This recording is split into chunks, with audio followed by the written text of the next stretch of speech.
Saya mau tanya jujur ya, pernah nggak sih udah berusaha maksimal, udah niat bikin pasangan bahagia, tapi ujung-ujungnya kok kayak ada yang kurang? Atau mungkin kamu pernah mikir, ini gue yang salah atau dia yang nggak normal? Kalau kamu pernah ada di posisi itu, tenang, kamu nggak sendirian dan yang paling penting, ini bukan salah siapa-siapa. Di video ini, gue bakal jelasin kenapa banyak pasangan, termasuk pasangan yang saling sayang, itu sulit mencapai orgasme dari sisi medis, psikologis, dan komunikasi tanpa nyalahin siapapun. Tonton sampai habis, karena di akhir nanti, kamu bakal punya cara pandang baru yang jauh lebih sehat soal kepuasan pasangan. Halo, saya Dr. Rina, dan kamu sedang nonton Dunia Kesehatan Official. Di channel ini, kita ngebahas kesehatan tanpa drama, tanpa mitos, dan tanpa bikin kamu merasa bodoh atau disalahkan.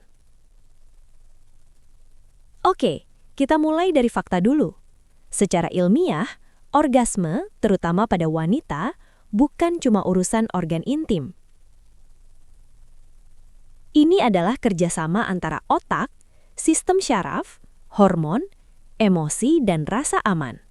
Ibaratnya gini, kalau tubuh itu mobil, organ intim itu mesin, tapi yang megang kunci starter itu otak. Jadi kalau otaknya capek, cemas, kebanyakan mikir, atau nggak merasa aman, mesinnya susah nyala, sekuat apapun mesinnya. Dan ini normal, bukan rusak, bukan cacat, dan bukan berarti nggak cinta. 5 poin kunci. Pertama, otak lebih dominan daripada tubuh. Banyak pria fokus ke teknik.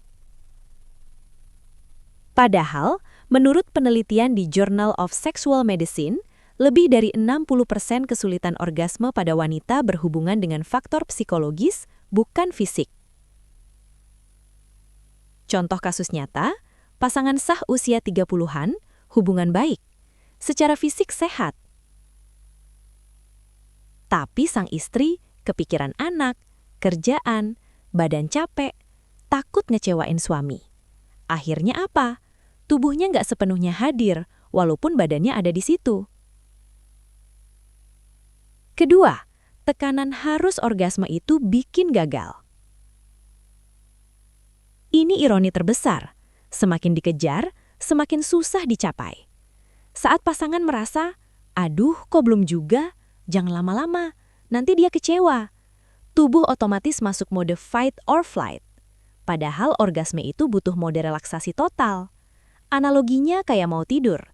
Semakin kamu mikir, gue harus tidur sekarang, semakin melek. Ketiga, komunikasi yang tidak pernah diajarkan.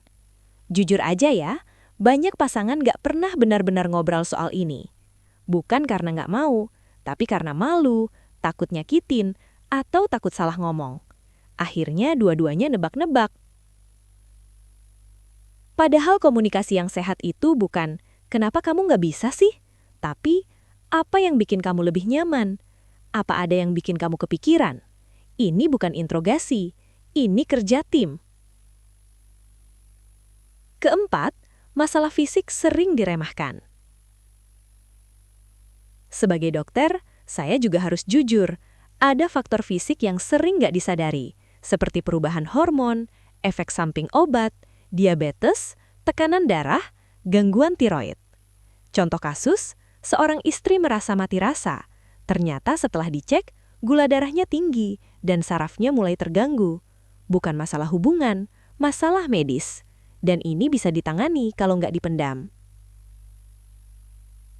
Kelima, kepuasan itu bukan garis finish. Ini poin penting banget.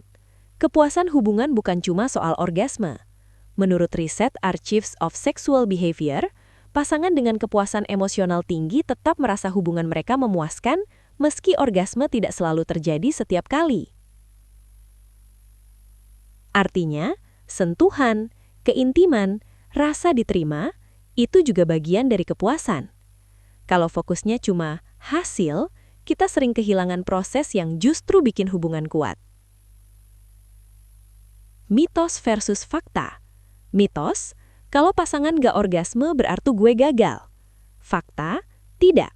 Orgasme dipengaruhi banyak faktor di luar kendali satu orang. Mitos, semua wanita itu sama. Fakta, setiap tubuh punya respon yang berbeda, bahkan pada orang yang sama di waktu yang berbeda. Saya rangkum ya, kalau pasangan sulit orgasme, bukan berarti nggak cinta, bukan berarti ada yang rusak, dan bukan berarti kamu gagal. Yang dibutuhkan itu pemahaman, komunikasi, kesabaran, dan kadang bantuan medis yang tepat. Hubungan sehat itu bukan tentang performa, tapi tentang kerjasama dan empati. Kalau kamu ngerasa video ini relevan, tolong like biar makin banyak orang yang dapat edukasi sehat. Tulis di kolom komentar, #menurut kamu hal apa yang paling sering bikin pasangan jadi nggak rileks? Dan jangan lupa subscribe Dunia Kesehatan Official, karena kita bakal terus bahas topik-topik penting tanpa menyalahkan siapapun. Saya Dr. Rina. Sampai ketemu di video berikutnya.